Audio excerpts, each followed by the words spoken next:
I mean, like I said, it's going to be interesting to see in the next couple decades, once these become quote-unquote classic cars that are coming out today, it's like, well, things just change so much. I don't know. I don't know if it's going to be tougher or how everything is going to be, but it'll be interesting to find out once we get to that point.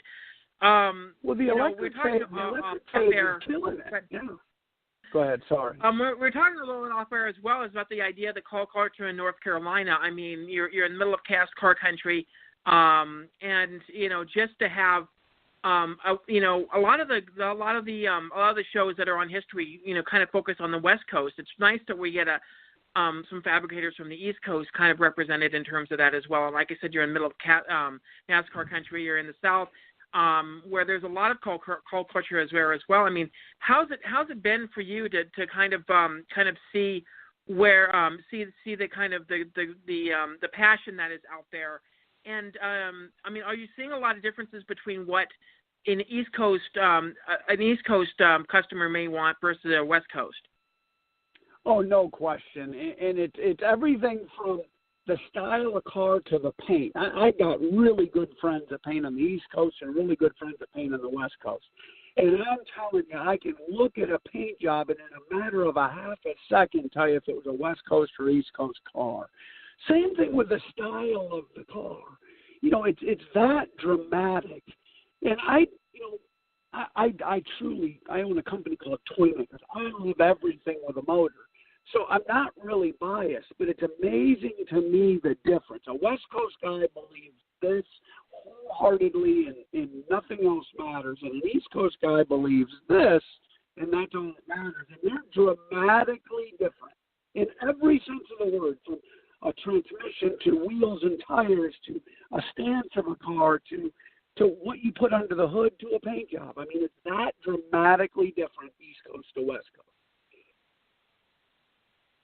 Yeah, and you said anything with the motor. Obviously, that also includes motorcycles as well, and obviously you have a special place in your heart for motorcycles. I mean, how has it been for the motorcycle culture in terms of that as well? It seems like they're making a huge comeback in terms of, we're seeing a lot more companies. I mean, Indian just came back a couple years ago, and it just seems like there's a lot more people wanting to go out and ride on motorcycles now. I hope so. It is a passion of mine. I own a bunch of them. I did another one this year. Every year I do something based around motorcycles. Again, it's something that, I heard a story a year and a half ago that the motorcycle riders were dying faster than new ones were buying. And that was almost a shame. So to see the industry slowly start to mold and manipulate into the younger generation is huge for me. But you're right, they are coming back and they are making a run at it the best they can. And it's just a matter of staying with the times. I hope it lasts forever. I'll never get rid of all my bikes. I built a V-twin this year. Last year we did a crotch rocket. For me, it's an industry that I love, so I hope they keep growing and growing. So. Yeah, and like I said, it's going to be interesting once we get the show on history, because you're going to get a lot more viewers. Obviously, already having that home in Velocity probably helped a lot in terms of kind of building the show and what the show has become. I mean, you usually see a lot of changes between season 1 and season 2, just tweaks of what kind of the process is as well. I mean, how was it for you for that through first season, and then obviously has the second season been a little bit easier for you? It wasn't. First season was almost gravy for me. Second season about killed me. This season here is considerably different. Moving to History Channel, the builds are absolutely insane. But let me tell you something. The team just started to click. And I don't mean my team. I mean the producer, the director, the camera guys, the sound guys, the parts people that I deal with, the brands that I deal with, just started to click. And this season has been amazing. The builds are absolutely amazing. And it's going to take the first 2 seasons and just blow it right out of the water. It's for me, this is going to be the big season. I thought year 2 I would have that happen, but it was a struggle for me. Year 2 was a struggle for me. But this year right here I just got into a groove, and everybody I deal with is in a groove, and it's been amazing. It's absolutely amazing ride. Well, I mean, again, that's just great to hear that this like I said, again, I look forward to this new season as well. I mean, yeah. I mean, it's interesting to see those relationships between it as well. The ability to have those relationships with vendors and all that as well. I mean, just to be able to have certain vendors that you can talk to and all that as well. I mean, how's it been for you to kind of, work with some of these vendors and, kind of learning a little bit more about their projects and, obviously, some products you may prefer more than others, but what's it like to kind of work with some of these vendors? And obviously you were at SEMA and quite a few of the vendors were out there kind of showing their stuff, but how's been the relationship between you and vendors? Well, for me, my whole life has been building something, so, you always know of vendors, but you don't ever talk to anybody. You might talk to a sales guy. So now, year 3, I'm not talking to the sales guy, literally talking to an owner or an engineer. We're working hand in hand and doing things, and it's almost surreal. Listen, I'm no better than anybody else out there. I just happen to get a lucky break. The good Lord's been good to us, and we've been blessed. But in saying that, I call Mike DeSantis. I call David Vassar on his cell phone, and we talk. And here's what I need, how I need it. He helps me develop it. If somebody needs something, they call me. Hey, can you help me develop this part? That's huge for me. It's a dream come true. All of that is where I truly love to be. It isn't. The television show is third in all of this, honestly. It's the fact that I'm dealing with people I've dealt with my whole life, and now I get to talk to the people that make the tire or wheel, or like I can call a rim company. If I'm talking to a particular rim company, I can call the owner and say, here's what I'm thinking. I know you guys only make it in 15 inches. I want it 22 inches wide. And we develop that wheel. And that's something I could never have before because you just can't get to them people. Does that make sense? Now I'm talking to them people. Yeah. And it's amazing. I mean, absolutely amazing.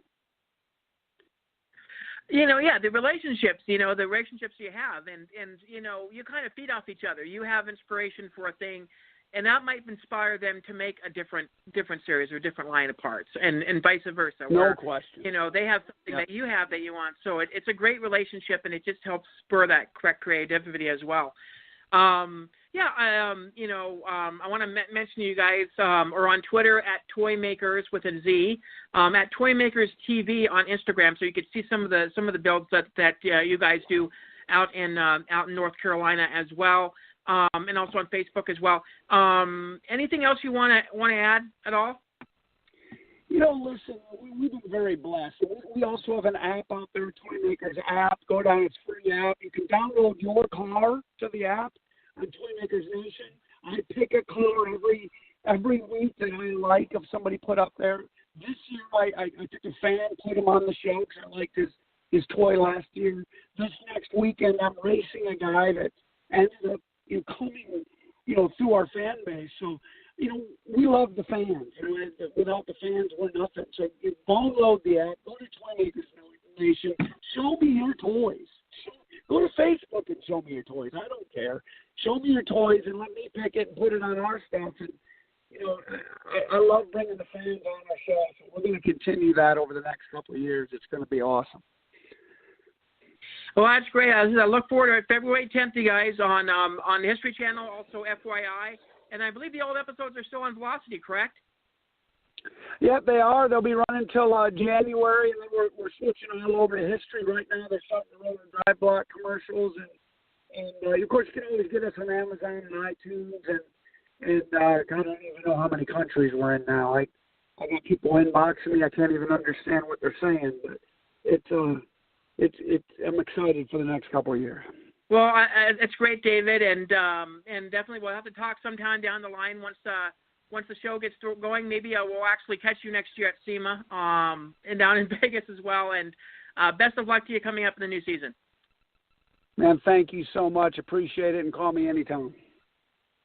Okay, not a problem at all. Thank you. Yeah, bye-bye. Bye. David Ankin, everybody. You guys can check him out at Toymakerz with a Z on Twitter and at Toymakerz with a Z TV on Instagram. You guys can check out some of the stuff that he works on, also some of the fan stuff as well. I mean, it's great to be able to have the opportunity to be able to talk to him. I wish I could talk to him at SEMA, but things just did not line up. Things will get a lot better come in the new year. So once these changes happen, you'll see some dramatic changes in the show, and it'll be for the better, trust me. I'm very season 2 wise right now in terms of the podcast. But anyway, like I said, we were off Mondays for the next couple of months just because of holiday season. My other job is just not letting me have my Mondays off as much. So I'm going to do Sunday shows for the next maybe 6 or 7 weeks. Once we get back into January, we'll be back on Mondays again. And I want to make sure you guys definitely check us out. Like I said, we're on Spreaker right now. I believe iHeartRadio has accepted us. Fingers crossed. I'll double check on that. So if you guys have the iHeartRadio app, you can find our podcast there, as well as all your other all the other podcast catchers as well. And Blog Talk Radio, of course, you guys can check out us out there. I'm thinking the website's going to still be there, but I don't know if Spreaker is going to completely take over, so I'll let you guys know once we hit January. But I know we are currently on Spreaker right now. We've got our show set up there as well. And then we'll be coming in the new year in 2019, Sensei Sessions will be returning. And then a couple other podcasts that we do, will be appearing over on the Spreaker network. So make sure you guys check that out as well. And again, thank you guys for we're on our 11th year of the show. Quite a few episodes, going down the line. So thanks a lot for guys for joining us. We'll be back next week. I think we'll be back next week. If not, we're going to be back in 2 weeks. I've got to take a look and see what the timing is. That might be right before. Yeah, I might be able to do it Sunday next week. I'll have to check. Sunday next week, I will. We'll probably have a show, and then the following Sunday we won't have a show, just because of the Black Friday weekend. Again, it deals with other matters that you guys do not need to know about. But then the following week we'll probably do 2 episodes in December, and then we'll call it a year, and then we'll be back in January. So I have a couple people lined up that need to be interviewed, that want to be interviewed. So we'll try to get one person in before the end of the month, and then we'll try to get a couple more done before the end of the year. So just check us out at SWIV, and Somewhere in Vegas on Facebook. We'll have all that information for you guys as well. And like I said, check us out over at Spreaker. So if you have the Spreaker app, you'll be able to find Somewhere in Vegas there now. And you'll be able to see some of the old episodes. And if you're so inclined, and remember these are not safe for work episodes on Sin City Sessions. If you're so inclined to listen to the archives of Sin City Sessions, that is also on Spreaker right now too. So if you just look up Sin City Sessions on Spreaker, you'll be able to see some of the old episodes that are on there as well.